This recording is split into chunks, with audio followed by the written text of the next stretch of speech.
I still remember the exact moment when everything changed, the moment when the weight of their words crashed down on me like an avalanche, burying the father I thought I was beneath layers of disbelief and betrayal. I stood in the kitchen of the home Linda and I had built together over 30 years, the afternoon sun casting long shadows across the hardwood floors she had picked out herself. My 3 adult children, Michael, Brittany, and Daniel, sat around the island counter, their faces a mixture of impatience and thinly veiled contempt. "Dad, we've been talking," Brittany began, her voice carrying that patronizing tone she had perfected in recent months. "Since Mum's been gone, things just aren't working the way they should." I nodded, thinking they were finally going to acknowledge how much we all needed each other during this difficult time. How wrong I was. "The thing is," Michael continued, not bothering to look up from his phone, "Mum was always the one who understood us, the one who made decisions that made sense." Daniel, my youngest, let out a sharp laugh that felt like a knife to my chest. "Yeah, no offense, Dad, but we're only going to listen to Mom's wishes now. Her memory, you know? You were just there. Just there. 30 years of double shifts at the fire station. 30 years of missed holidays and sleep-deprived weekends so they could have braces, college educations, and dream weddings. Just there." "I'm still your father," I said quietly, my voice steadier than I expected. "This is still my house." The look they exchanged, that knowing, dismissive glance, will haunt me forever. "Actually," Brittany said, tapping her manicured fingernails against the marble countertop Linda had saved 3 years for, "Mom owned half of everything, and as her children, we have rights." That was the moment I realized I had become nothing more than an obstacle in their path, a speed bump on their way to what they believed was rightfully theirs. Not a father, not a grieving husband, just an inconvenience to be managed and maneuvered around. What they didn't know was that their mother had seen this coming. What they couldn't have anticipated was that this just their father still had enough fire left in him to stand his ground. This is the story of how I lost my family only to find myself, and perhaps in the end, build something stronger from the ashes of what we once were. My name is Franklin Turner, and this is how I reclaimed my dignity, one locked door at a time. Burlington, Vermont is beautiful in spring. The snow melts away, revealing shoots of green that push through the softening earth, stubborn and determined to reach the sun. Linda loved spring. She called it nature's do-over, a second chance after the harshness of winter. Linda didn't get her second chance. Pancreatic cancer took her in 8 months flat, fast and brutal, leaving no time for proper goodbyes or bucket list adventures. Just hospital rooms, morphine drips, and the steady decline of the woman who had been my North Star for 30 years. "Promise me something, Frank," she had whispered 3 days before she left us. Her once vibrant blue eyes were sunken, her skin stretched tight across cheekbones that had always been her pride. "Promise you'll stand up for yourself when I'm gone." I squeezed her hand, confused. "What do you mean?" "The kids," she said, her voice barely audible. "They've changed. I've seen it. They look at what we have with hunger, not love, not respect. They're grieving, Lynn. We all are. They're just—" "No." Her grip tightened with surprising strength. "I know my children, Frank, better than you ever let yourself see. I love them, but I'm not blind. Promise me, don't let them walk all over you. Don't let them take what we built." I promised her, but in my heart, I didn't believe it would come to that. Our children, our flesh and blood, couldn't possibly see their father as nothing more than a caretaker of their inheritance. I was wrong. The funeral was a blur of black clothes and casseroles. Michael, my eldest, handled the arrangements with efficient detachment. Brittany managed the guest list like a corporate event. Daniel, who had always been closest to Linda, seemed genuinely devastated, but kept his distance from me, as if grief was a limited resource we couldn't both access. For weeks after, the house was quiet. Too quiet. The kids returned to their lives, Michael to his investment firm in Boston, Brittany to her interior design business in New York, Daniel to his perpetually almost launched startup in Burlington. I received occasional texts, perfunctory calls on holidays. I told myself they needed space, that grief manifests differently in everyone. Then, 3 months after the funeral, they all showed. Up on a Sunday afternoon. No warning, no calls. Just 3 cars in the driveway and 3 adults standing on the porch with smiles that didn't quite reach their eyes. "Surprise!" Brittany called out, holding a bottle of wine. Family dinner! Something felt off immediately. Michael had never voluntarily attended a family dinner in years. Daniel and Brittany hadn't been in the same room without arguing since college. Yet here they were, unified and beaming with false cheer. I welcomed them in, of course, made Linda's famous pot roast, set the table with the good china we only used for special occasions. My heart swelled with hope. Maybe they had realized what was important. Maybe we could heal together. The questions started during dessert. "So, Dad," Michael said, setting down his fork, with deliberate precision, "have you thought about what you're going to do with this place? It's a lot of house for one person." "I'm not planning on going anywhere," I replied, serving apple pie, Linda's recipe. "This is home." "Of course it is," Brittany interjected quickly. "But you know, Mom always talked about how you two might downsize eventually. Maybe a condo, something easier to maintain." Daniel nodded. "Yeah, and the market's really good right now. You could make a killing if you sold." The conversation spiraled from there. Suggestions about investment opportunities for the proceeds of a house I had no intention of selling. Questions about Linda's jewelry collection. Casual mentions of furniture pieces they had always loved, and wouldn't I be happier knowing they were being used in their homes? I deflected as best I could, but the message was clear. They hadn't come for me. They had come for inventory. After they left, I sat alone in Linda's reading nook by the bay window, surrounded by her books and the small collection of sea glass we had gathered over decades of beach vacations. The sunset painted the room in hues of orange and purple, colors that reminded me of her favorite scarf. "You were right, Lynn," I whispered to the empty room, "but I'm not ready to believe it yet." I wanted to give them the benefit of the doubt. I wanted to believe that beneath their transparent greed was genuine love for their father. I wanted to be wrong about what Linda had seen coming. So I decided to try, really try, to rebuild our relationship, to remind them that family was more than assets and inheritance. I just didn't realize how little time I had before things would spiral beyond repair. The next few weeks brought a flurry of unexpected attention from my children. Michael called twice a week, inquiring about my estate planning with thinly veiled nonchalance. Brittany began stopping by unannounced, always finding reasons to open closets or examine the curio cabinet, where Linda kept her grandmother's silver. Daniel invited me to lunch, a first since his college graduation, only to steer the conversation toward the underutilized potential of our 3-acre property. I tried to redirect their focus. I suggested a weekend fishing trip to the lake, where we used to vacation when they were young. Michael had meetings. I offered to help Brittany with a charity event she was planning. She said I wouldn't understand the aesthetic. I asked Daniel if he wanted to restore the old Chevy in the garage together, like we'd always talked about. He claimed allergies to garage dust I'd never heard mentioned before. The more I reached out, the more they pulled away, unless the conversation turned to assets, property, or Linda's possessions. Then, suddenly they were all ears and eager participation. One Tuesday afternoon in late June, I was in the garden Linda had lovingly tended for decades. Her roses were blooming, defiantly beautiful despite her absence. I was pruning the bushes when I heard voices from the open kitchen window. "Did you see how he keeps wearing her sweaters? It's getting weird." Brittany's voice drifted out. "Give him a break," Daniel replied, though his tone suggested minimal sympathy. "He's lost without her." "Well, he needs to find himself soon," Michael's voice cut in sharply. "The property taxes on this place are insane, and he's retired. It's not sustainable. The sooner he realizes that, the better for everyone." "Mom would want us to have security," Brittany agreed. "She always said family comes first." I froze, the pruning shears suspended mid-cut. They hadn't seen me in the garden. To them I was invisible, a ghost in my own home, haunting the edges of their inheritance plans. "Did you see the will yet?" Michael asked, lowering his voice. "No, but Mom always said everything would be split equally," Daniel responded. "The lawyer's taking forever with the paperwork. Dad mentioned keeping us on the health insurance," Brittany added. "That's something at least. I can't afford those premiums on my own yet." The roses blurred before me as tears filled my eyes. I had indeed kept them all on my comprehensive health insurance plan, the one benefit from my years as a firefighter that extended to adult dependents.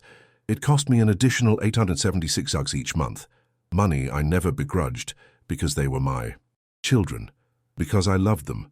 But in that moment, listening to them discuss me as if I were already gone, or worse, an inconvenient obstacle to their plans.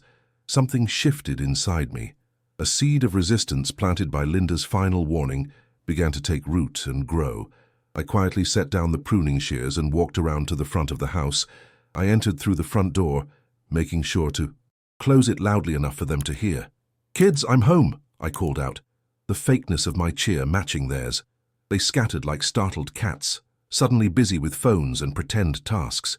I watched them perform normalcy, smiling and nodding as they asked shallow questions about my day. I answered with equal superficiality, all while the conversation I'd overheard replayed in my mind. That night, after they had gone, I sat at Linda's vanity. I opened the small jewelry box where she kept her most treasured pieces, not the expensive ones, but the meaningful ones. The first anniversary necklace I'd saved for months to buy. The charm bracelet that held a tiny silver representation of each significant moment in our lives together. The sapphire earrings that matched her eyes. "I don't know what to do, Lynn," I whispered, running my fingers over the delicate chain of her favorite necklace. "They're our children. How do I stand up to our own children?" The house creaked and settled around me, the familiar sounds of home offering no answers. But as I closed the jewelry box and caught my reflection in the mirror, older, sadder, but still standing, I realized something important. Linda hadn't asked me to fight our children. She had asked me to stand up for myself, and perhaps in doing so I would be fighting for them too, for the people they were meant to be, not the calculating strangers who sat in my kitchen counting my possessions. I didn't sleep that night. Instead, I pulled out the file cabinet where Linda and I kept all our important documents. Somewhere in here was the answer to what would come next. Somewhere in these papers was the key to honoring my promise to my wife and maybe saving what remained of my family. I just had to be brave enough to use it. I found what I was looking for just before dawn. Tucked away in Linda's meticulous filing system was a sealed envelope marked Final Will and Testament, updated with a date just 3 months before her. Diagnosis. My hands trembled as I broke the seal. I'd known we had wills, of course, basic documents we'd drawn up when the kids were small, but this was different. This had been done recently, without my knowledge. The first page bore the letterhead of Matthews and Stevenson, a prestigious law firm in downtown Burlington. As I read, Linda's voice seemed to fill the quiet room. I, Linda Marie Turner, being of sound mind and body, do hereby declare this to be my last will and testament. The legal language was dense, but the message became increasingly clear as I turned each page. Linda had revised everything. The house, the savings, her personal belongings. She had left it all to me, not split equally among the children as they expected, not divided into neat thirds as family. Tradition might dictate everything to me with a single condition, that I use my best judgment to determine what, if anything, to share with our children based on their demonstrated care, respect, and love. Attached was a handwritten letter. "Frank, my love," it began. "If you're reading this, I'm gone, and you're facing what I feared. I've watched our children change over the years. Success has hardened them. Independence has made them forget where they came from. I blame myself partly. Perhaps we gave too much, expected too little. But now, I'm entrusting everything to you because I know your heart. You'll do what's right, not what's easy. You'll see them for who they are, but also for who they can be. I trust you to draw the line they need, even if they hate you for it. Remember what we built together. Remember your worth. All my love, always, Lynn." Tears splashed onto the paper as I read her words again and again. Even in death, she was protecting me. She had seen the storm coming and had quietly built me a shelter. The next morning, I called Matthew Stevenson himself. "Franklin." His voice was warm with sympathy. "I've been expecting your call. Linda was quite clear that you'd reach out when you felt it was time." "She knew," I said simply. "She did," he confirmed, "and she was very specific about her wishes. The will is ironclad, Franklin. Everything is legally yours to manage as you see fit." "And the kids? They don't know?" "No, Linda insisted you would decide when and how to inform them." I thanked him and scheduled an appointment for the following week. Then, I sat in Linda's garden, watching bees drift lazily between her roses, and formed a plan. That Sunday, my children arrived again for what had become their weekly inspection of the house. This time I was prepared. "I've been thinking," I announced as we sat at the dinner table. About the future, about this house. Their attention snapped to me with unsettling intensity. It's a lot for one person, Michael agreed quickly, too quickly. We've been saying that. Yes, you have, I acknowledged, keeping my voice even. And you're right. Things need to change. Brittany reached over and patted my hand in what I'm sure she thought was a comforting gesture. That's very mature of you, Dad. We can help you find a nice retirement community, something with activities. Actually, I continued, gently withdrawing my hand from hers. I was thinking about my own plans, my retirement, my needs. Their faces showed momentary confusion. This wasn't following their script. What do you mean? Daniel asked cautiously. I'm going to be making some changes to how I manage my finances and property, I explained, including some adjustments to household expenses and insurance coverage. Michael frowned. What kind of adjustments? For one, I'll be reviewing who remains on my health insurance plan. With premiums rising, I need to prioritize my retirement security. The shift in the atmosphere was immediate and palpable. Brittany's smile froze. Michael's jaw tightened. Daniel blinked rapidly, a nervous habit from childhood. But we've always been on your plan, Brittany protested, her voice rising slightly. Yes, when you were dependents, I agreed. You're all successful adults now with your own careers and incomes. It's time for some independence. Is this about money? Michael asked, his tone suggesting he was speaking to a confused child. Because if it is, we can discuss contributing to the premiums. It's not just about money, I replied. It's about boundaries. About respect. Respect, Daniel repeated, genuinely bewildered. What does health insurance have to do with respect? I looked at each of them in turn, these strangers wearing my children's faces. Everything, I said quietly. It has everything to do with respect. The conversation deteriorated quickly after that.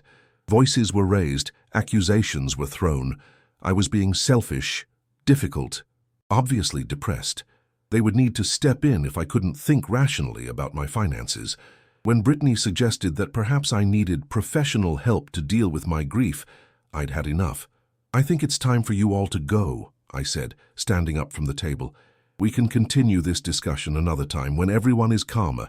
They left reluctantly, exchanging concerned glances that didn't quite mask their calculation. As Michael's car pulled away, I stood at the window watching them go, feeling both heartbroken and strangely liberated. The next morning, I made 3 phone calls. The first was to my insurance provider, removing all 3 children from my policy, effective immediately. The second was to a locksmith, scheduling an appointment to change every lock in the house. The third was to Matthew Stevenson, confirming our meeting and requesting certified copies of Linda's will. As I hung up the phone, I felt Linda's presence so strongly, I almost turned to look for her. I'm standing up, Lynn, I whispered. God help me, I'm standing up. The locksmith arrived promptly at 8 a.m. on Tuesday, an older gentleman named Hank with calloused hands and kind eyes. He didn't ask questions when I requested every lock changed, just nodded and got to work. Family troubles? He asked casually as he installed a new deadbolt on the front door. Something like that, I admitted. He paused, looking at me directly. Been doing this job 30 years. Changed a lot of locks for a lot of reasons. Never once regretted giving folks their security back. I thanked him, grateful for the absence of judgment. By noon the house was secured with new keys that only I possessed. I made a spare set and drove to my neighbor Elaine's house. She and her husband Roger had been our friends for decades, the kind of neighbors who collected your mail when you were away and brought soup when you were sick. Everything all right, Frank? Elaine asked, concern etching her features, as I handed her the spare keys. Just taking some precautions, I said vaguely. Would you mind keeping these for me, just in case? Of course, she agreed, though her eyes held questions she was too polite to ask. You know we're here if you need anything. Anything at all. That evening I sat at Linda's writing desk and composed 3 letters, one for each of my children. The words didn't come easily. How do you tell your own flesh and blood that they've broken your heart, that their actions have consequences? That love without respect isn't really love at all. In the end, I kept it simple. I've made some changes that may surprise you. The locks on the house have been changed. Your health insurance coverage has been terminated.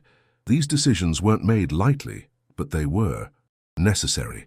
Your mother left everything to me with the instruction that I use my judgment regarding your inheritances based on your demonstrated care and respect. So far, You have shown neither. I remain your father, and I will always love you, but I will no longer be taken advantage of. When you're ready to rebuild our relationship, our real relationship, not one based on what you think you can, get from me, my door will be open. Until then, I need space to grieve and heal. Respectfully, Dad. I mailed the letters the next morning, then drove to Matthew Stevenson's office for our appointment. He greeted me warmly, ushering me into a wood-paneled office that smelled of leather and paper. I have the certified copies you requested, he said, sliding a folder across the desk. And Franklin, I want you to know that Linda was very clear about her wishes. She was of sound mind when she made these decisions. I know, I said. I just wish I had known sooner. She wanted to protect you from having to make these choices, he explained gently. She thought it would be easier if it seemed like her decision, not yours. I nodded, understanding Linda's logic, even as I wished we could have. Faced this together. What happens next? I asked. That's entirely up to you, Matthew replied. The will is clear, everything is yours, but if you decide to make provisions for your children at some point, we can discuss various options. I thanked him and left with the documents secured in my briefcase. As I walked to my car, my phone began to buzz insistently. Text messages, voicemails, missed calls, all from my children. They must have received the letters. I didn't respond immediately. Instead, I drove to the cemetery where Linda was buried. Her headstone was simple, yet elegant, just like her. I sat on the bench we had placed there and opened my phone. The messages ranged from disbelief to outrage. Michael, is this some kind of joke? Call me immediately. Brittany, Dad, you can't do this. We need to talk. This isn't like you. Daniel, what the hell? You're cutting us off after everything. The voicemails were worse, angry, accusatory, wounded, as if I had betrayed them, rather than the other way around. I sat there for a long time, watching sunlight play across Linda's name etched in stone. They don't understand yet, I told her, but maybe someday they will. When I returned home, there were 3 cars parked in my driveway. My children stood on the front porch, their expressions a mixture of anger and disbelief as they tried their old keys in the new locks. Taking a deep breath, I parked and walked slowly toward them, the certified will secure in my briefcase. What is going on? Brittany demanded as I approached. Our keys don't work. And what's this about? Canceling our health insurance. Did you get my letters? I asked calmly. Yes, we got your crazy letters, Michael snapped. What is this about Mom leaving everything to you? That can't be right. It is right, I replied, patting my briefcase. I have the certified copies right here. Your mother updated her will before she got sick. Why would she do that? Daniel asked, his voice smaller than his siblings. She always said everything would be divided equally. Things change, I said simply. People change. This isn't fair, Brittany insisted. We're her children. And I was her husband, I countered, my voice finally betraying emotion. 30 years, Brittany. 30 years of building a life together, making sacrifices together, loving each other through everything. And all you 3 can think about is what you can get now that she's gone. Michael stepped forward, his corporate negotiation face sliding into place. Dad, you're clearly emotional right now. Let's all go inside and discuss this rationally. No, I said firmly. Not today. Maybe not for a while. I need space. And you all need time to think about how you've been treating me since your mother died. Treating you? Daniel echoed. What are you talking about? The whispered conversations about the house, the inventory taking every time you visit, the questions about the will and the property, the complete lack of interest in me as a person, as your father. Ring any bells? Their faces changed. Shock, guilt, defense, all flashing in quick succession. We were just trying to help. Brittany protested weakly. No, I said, feeling strangely calm now. You were trying to help yourselves, and that stops now. I walked past them to the door, inserted my new key, and turned to face them one last time before entering. When you're ready to be my children again, not my heirs, not my executors, but my children, we can talk. Until then, please respect my decisions and my privacy. I closed the tariko behind me, leaned against it, and finally let the tears come. Through the door I could hear their muffled voices, angry, confused, planning their next move. But for the first time since Linda died, I felt like I was honoring her memory, and perhaps even fighting for our family's soul. The next few days were eerily quiet. No calls, no texts, no unexpected visits.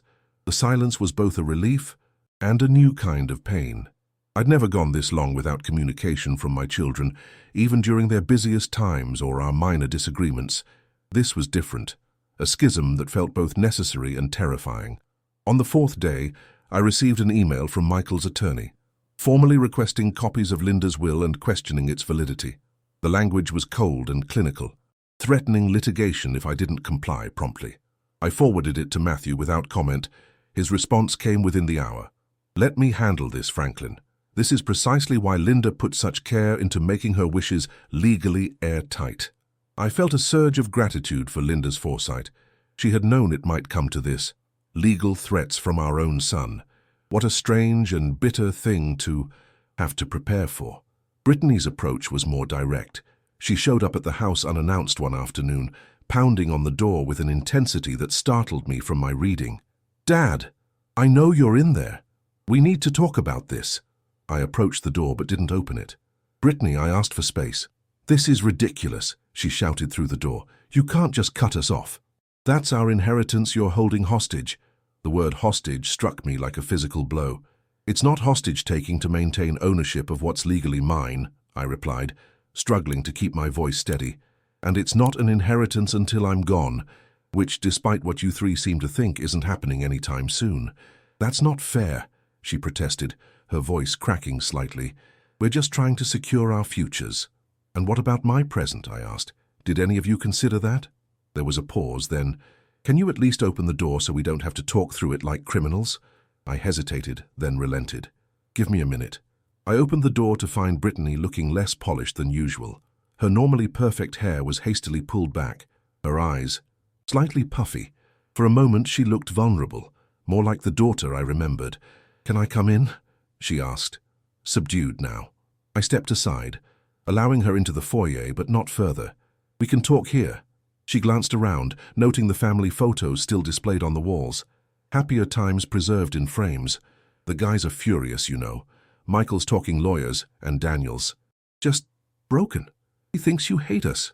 "I don't hate any of you," I said quietly. "I'm disappointed and hurt because we asked about the house, about Mom's things. Dad, that's normal after someone dies. It's just logistics." I shook my head. "It wasn't just questions, Brittany. It was the way you asked. The way you looked at everything like you were already dividing it up. The way you stopped seeing me as your father and started seeing me as a caretaker for your inheritance." She flushed. "That's not true, isn't it? When was the last time any of you called just to check on me, to ask how I was coping without her? When was the last time you remembered I'm grieving too?" Brittany looked away, unable to answer. "Your mother saw this coming," I continued softly. "She warned me that you three had changed, that you'd see her death as an opportunity rather than a loss." "That's cruel," Brittany whispered. "Mum wouldn't say that about us." "She loved you fiercely," I assured her. "That never changed, but love doesn't mean blindness. She saw what was happening and she made her decisions accordingly."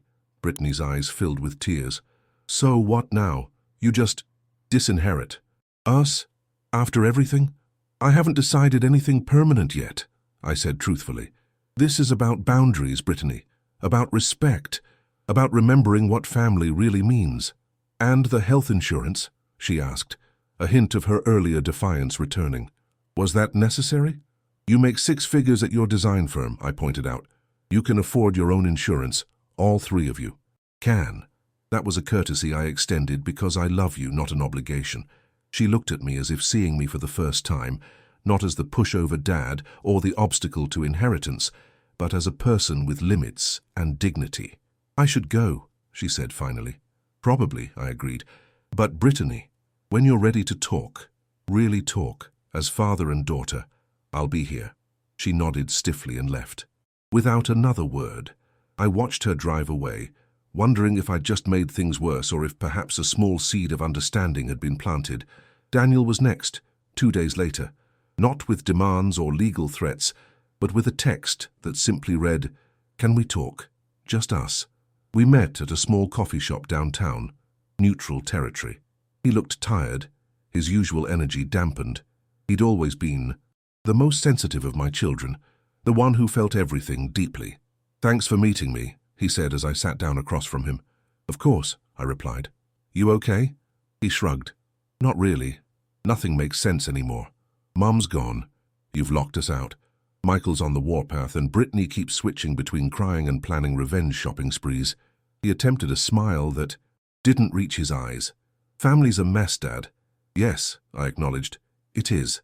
Why did you do it? He asked directly. The locks, the insurance, all of it. Was it just about the money?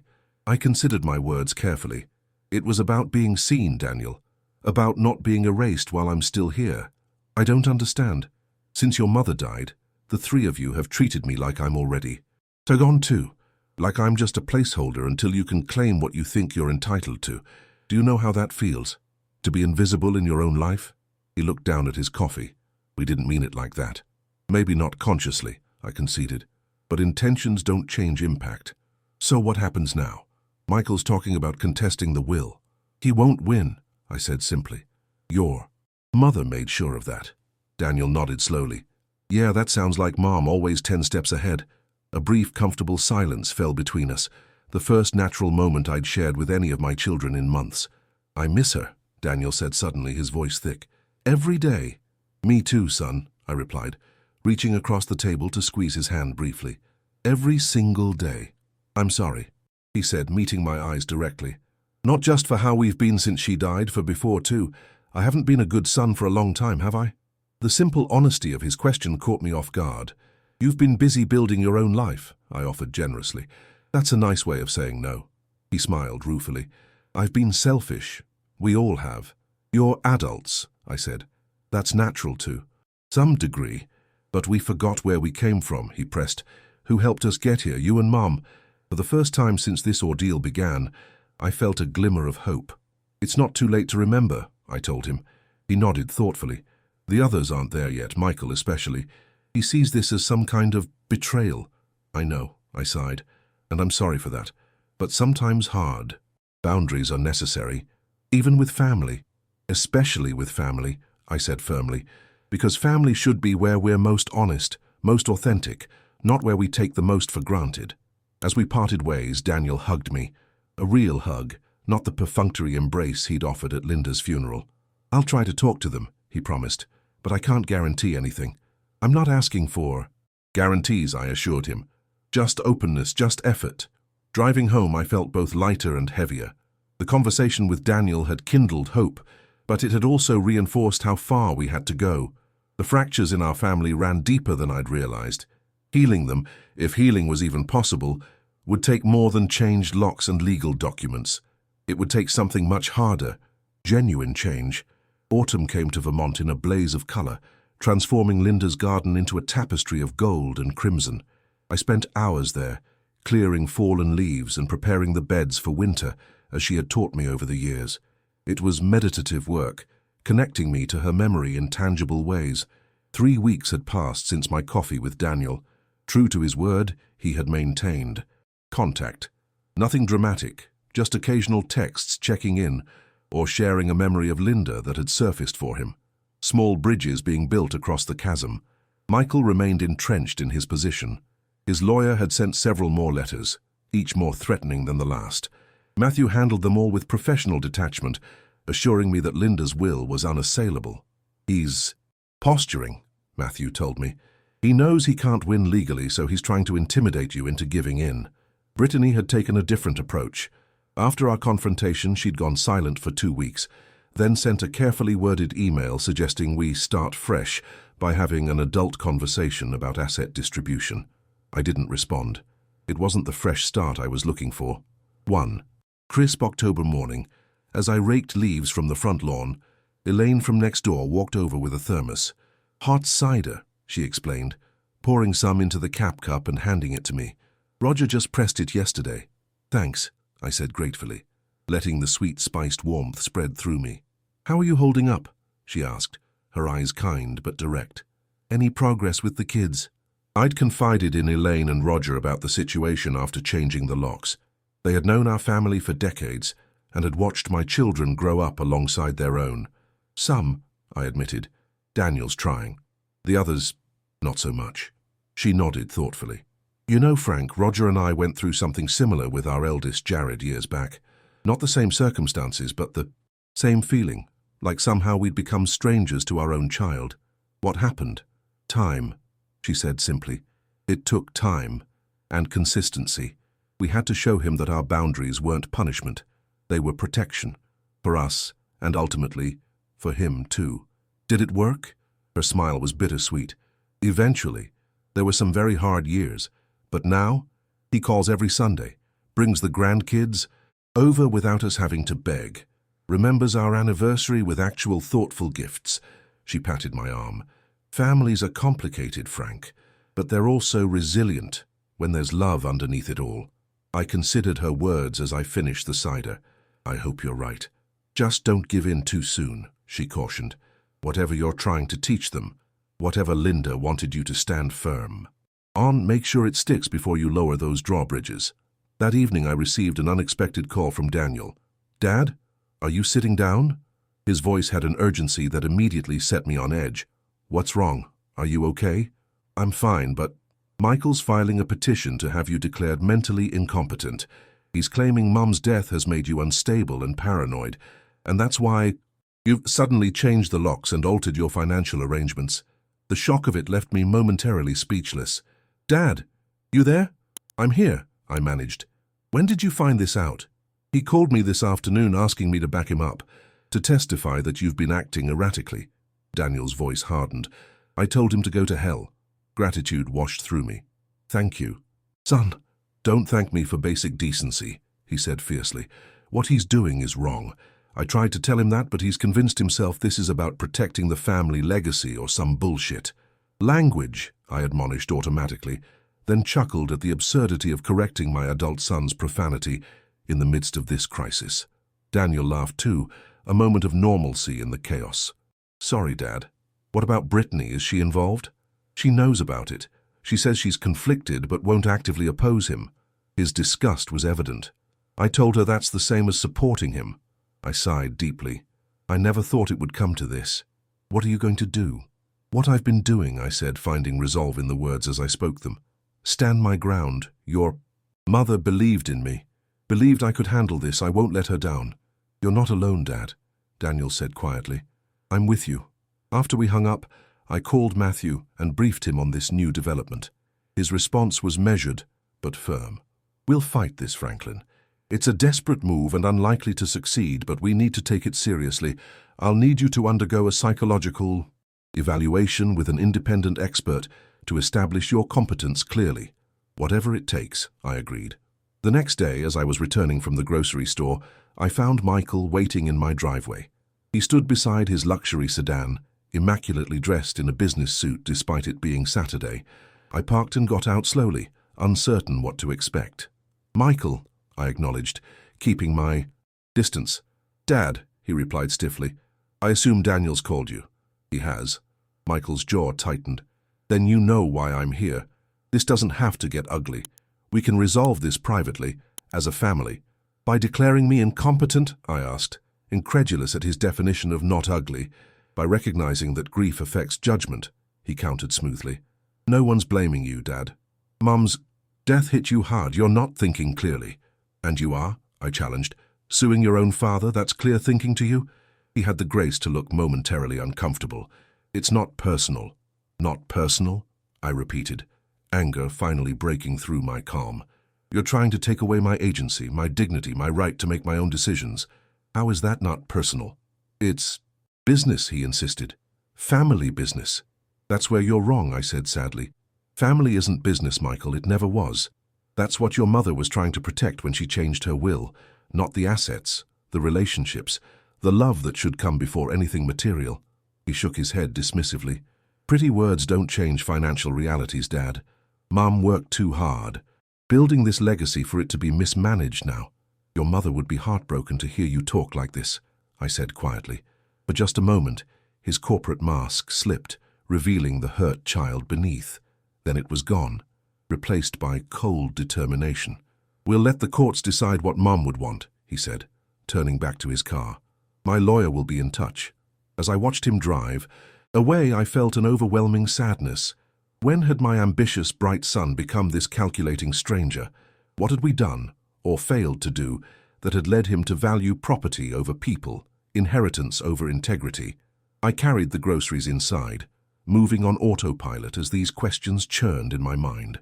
As I put away Linda's favorite cereal, still bought out of habit, I remembered something she'd once said when Michael got his first big promotion. "Success reveals character, Frank, it doesn't create it." Perhaps this wasn't about what we'd done wrong as parents. Perhaps it was simply Michael revealing who he'd always been beneath the surface, for better or worse. The thought didn't comfort me, but it helped me stand a little straighter as I prepared to fight my own son in court. The Burlington County Courthouse stood imposing against the winter sky, its brick facade dusted with the season's first snow. I sat in Matthew Stevenson's car, watching people hurry up and down the stone steps, briefcases and determination in equal measure. "Ready?" Matthew asked gently. I nodded, though ready was the last thing I felt. How could anyone be ready to defend their sanity against their own child's accusations? The competency hearing had been scheduled with surprising speed. Michael's attorney had pushed for urgency, claiming my erratic behavior posed an immediate risk to family assets.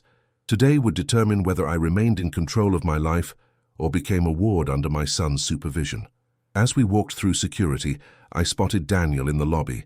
He stood immediately, embracing me with unexpected fierceness. "I'm here, Dad," he said simply. "Thank you," I replied, throat tight with emotion. We entered the courtroom together, Matthew leading us to our table. Across the aisle sat Michael with his attorney, a sharp-featured woman whose reputation for aggressive elder law cases preceded her. Brittany sat directly behind them, not quite with Michael, but certainly not with me. Her eyes met mine briefly before darting away. The proceedings began with clinical efficiency. Michael's attorney painted a picture of a grieving widower whose judgment had been compromised by loss. A man who had abruptly cut off his devoted children, changed locks, terminated health benefits, and exhibited paranoid tendencies about his children's intentions. "Mr. Turner's actions are not those of a rational individual," she concluded smoothly. "They represent a marked departure from his previous character and demonstrate impaired decision-making that requires intervention for his own protection." When it was Matthew's turn, he approached the matter differently.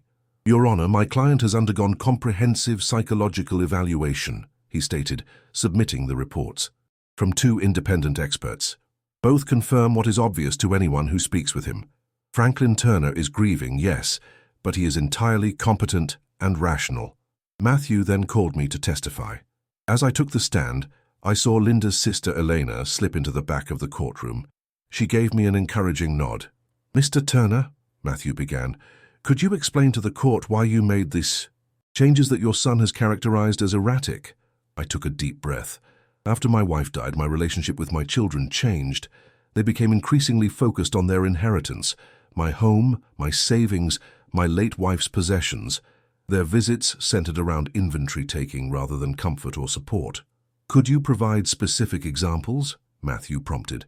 They questioned me about property deeds within weeks of the funeral.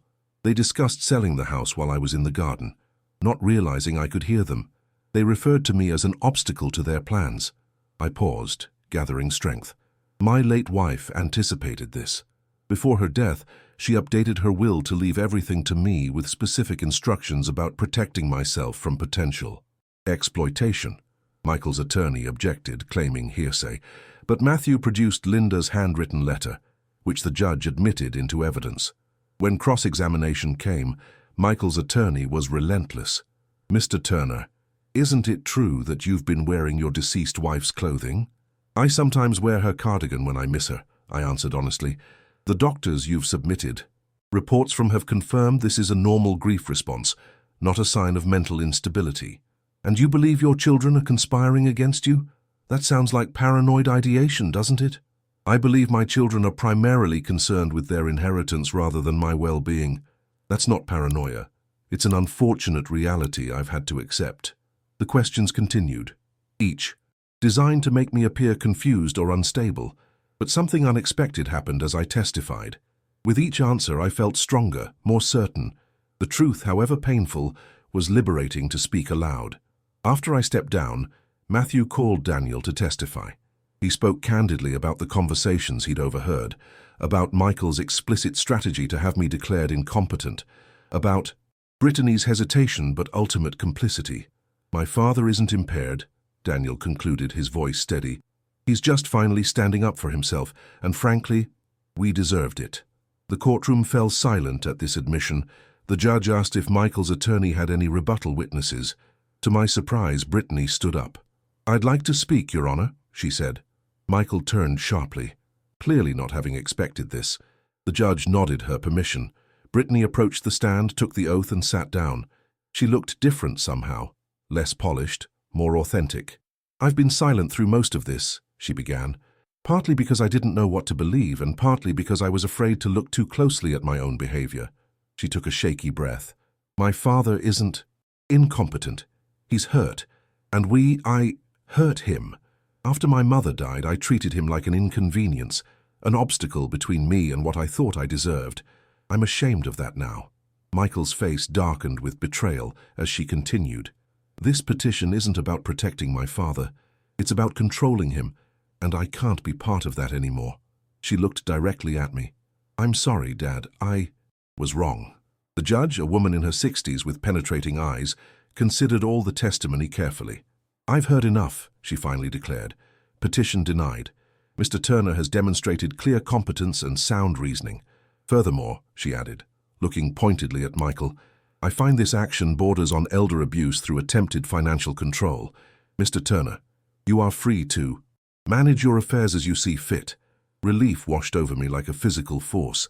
Matthew squeezed my shoulder in quiet celebration. As the courtroom emptied, Michael stormed out without a word. Brittany approached hesitantly. "Did you mean what you said?" I asked her. She nodded, tears welling. "Every word. I got lost somewhere along the way, Dad. We all did." Daniel joined us, forming a small circle in the nearly empty courtroom. "What now?" he asked. "Now," I said, feeling lighter than I had in months, "we start rebuilding. If you're willing." "I am," Brittany said immediately. "Me too," Daniel agreed, "though I don't think Michael's there yet." "That's his choice," I said, surprising myself with how much I meant it. "My door is open when he's ready, but I won't chase him." Outside, snow was falling more heavily.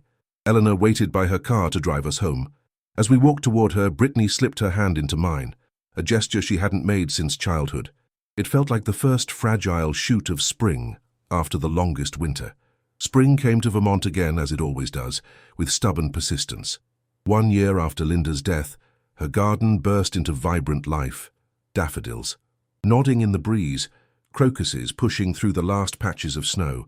I stood among them on the anniversary morning, a cup of coffee cooling in my hands, talking to her as if she could hear. "You were right, Lynn," I said softly, "about everything." The past months had brought profound change. After the court hearing, Brittany and Daniel had committed to rebuilding our relationship, not as heirs and benefactor, but as daughter, son, and father. It hadn't been easy. Years of entitlement and distance created patterns that required conscious effort to break. We started with Sunday dinners, awkward at first, then gradually warming into genuine connection. They asked about my life, my memories with Linda, my plans for the future. I learned about their daily struggles and triumphs, not just the highlight reels they'd shared before. Michael remained distant. The court's decision had humiliated him professionally and personally. His few communications came through his attorney, cold, formal requests for information about his mother's personal effects. I responded to each with patient openness, always ending with an invitation to call or visit whenever he felt ready. So far, he hadn't. The doorbell rang, pulling me from my reverie. I found Brittany on the porch holding a small potted plant. "Morning, Dad," she said, kissing my cheek. "Thought Mum might like some new hydrangeas for her garden, the blue ones she always loved." "She would," I agreed, making space for her to enter. "Daniel's coming around noon. He's bringing lunch." It had been Brittany's idea to spend Linda's anniversary together, not in mournful remembrance, but in celebration of her life and the family she'd created. As we planted the hydrangeas together, Brittany worked in companionable silence for a while before speaking. "I've been thinking about selling my condo in New York," she said casually. "Maybe moving back to Burlington." I glanced at her, surprised. "Really? What about your design?" "Business. I can run most of it remotely," she explained. "And I miss Vermont, miss being closer to—" She hesitated. "To you." The simple admission touched me deeply. I'd like that, I said, having you nearby. She smiled, then grew serious. I've never properly apologized, Dad, for how I behaved after Mom died, for treating you like you didn't matter. You've shown your apology in how you've changed, I assured her. That means more than words. Still, she insisted, I need to say it. I'm sorry, I got so caught up in what I thought I deserved that I forgot what actually matters. Who actually matters? I squeezed her hand, dirt and all. Thank you, and I forgive you. Daniel arrived with gourmet sandwiches from Linda's favorite deli and 3 bottles of the local craft. Root beer she'd loved. We picnicked in the garden, sharing memories and laughter that felt healing rather than painful. As we cleared away the remains of lunch, Daniel's phone buzzed. He checked it, his expression shifting to surprise. It's Michael, he said. He wants to know if he can stop by. Says he knows we're all here. Brittany and I exchanged glances. What do you think? I asked her. It's your house, Dad, she replied. Your call. I considered for a moment. Tell him yes, I decided. It's what your mother would want. 30 minutes later, Michael's car pulled into the driveway. He emerged looking uncharacteristically uncertain, a small box tucked under his arm. Daniel met him halfway up the path, their greeting stiff but civil. Brittany remained beside me on the porch, her posture tense. Dad, Michael acknowledged as he approached. Brittany. Michael, I replied evenly. You're welcome to join us. We're remembering your mother today. He nodded, shifting uncomfortably. I know. That's why I came. He held out the box. I found these going through some old files in my office. Thought you should have them. I opened the box to find dozens of letters. Linda's, handwriting on envelopes addressed to my beloved Franklin. They were dated throughout our marriage, many from times when I was away at firefighter training or working double shifts. Mom sent you love letters? Brittany asked, peering at the contents. She did, I confirmed, emotion thickening my voice. Every time we were apart. I thought I'd lost them in our move years ago. They were mixed. In with some financial papers she'd sent me for safekeeping, Michael explained. I didn't realize what they were until recently. The gesture, returning something so personal, so meaningful, felt significant. Michael had always been the most practical of my children, the least sentimental. This showed an awareness I hadn't been sure he possessed. Thank you, I said sincerely. Would you like to stay? We were about to have coffee and Linda's favorite apple cake. A flicker of surprise crossed his face, followed by cautious gratitude. I'd like that, he said, if everyone's okay with it. Daniel nodded. Brittany hesitated, then relented. It's what Mom would want, she echoed my earlier words. We settled on the back patio, the spring sun warming us as conversation gradually thawed from awkward to genuine. Michael didn't apologize directly, that wasn't his way, but he spoke of regrettable decisions and better understanding in terms that conveyed sincere reflection. As afternoon lengthened into evening, I found myself watching my 3 children, talking, occasionally laughing, imperfectly but sincerely trying to rebuild their connections with each other and with me. The sight would have pleased Linda immeasurably. Later, after they had gone, I sat in Linda's reading nook with her letters spread around me. One in particular caught my attention, dated just weeks before her diagnosis. I opened it with careful fingers. My beloved Franklin, it began in her flowing script. As I write this, you're dozing in your chair, glasses askew, completely worn out from rebuilding the Morgan's fence all day. You gave up your only day off this week to help neighbors who couldn't afford to hire someone. That's who you are. The man who shows up, who gives without expectation, who loves without reservation. I worry sometimes that the world, that our children, don't see your quiet strength the way I do. They see the provider, the steady presence, but miss the deep waters beneath. I hope someday they recognize the extraordinary man I've had the privilege to love. If not, know that I have seen you fully, loved you completely, and been grateful for you every day of our life together. All my love, always, Lynn. Tears blurred my vision as I carefully refolded the letter. Even now she was with me, supporting me, loving me. The next morning, I called Matthew Stevenson.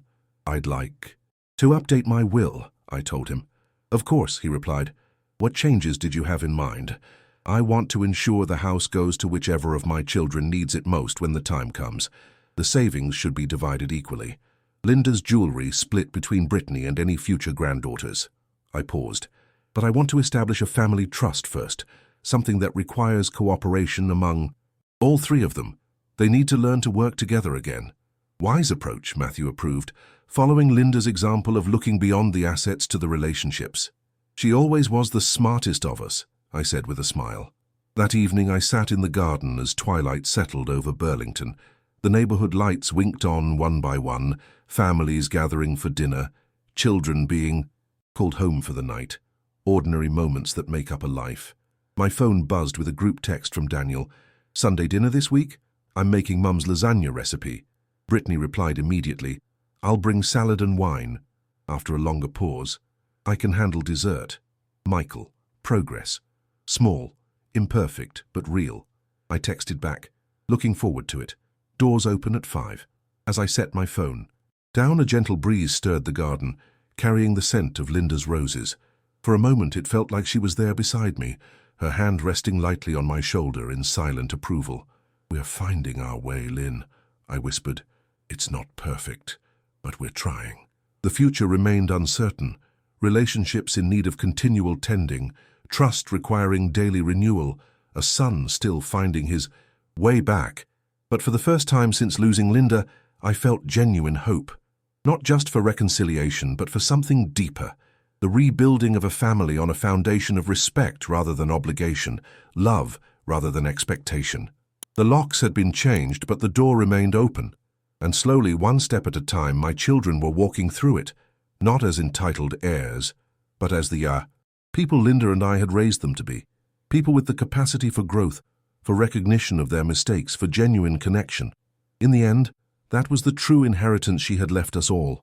The chance to become better, to love more honestly, to value what truly matters before it's too late. And as the first star appeared in the darkening sky, I made her one last promise. I won't waste it, Lynn, not a single moment.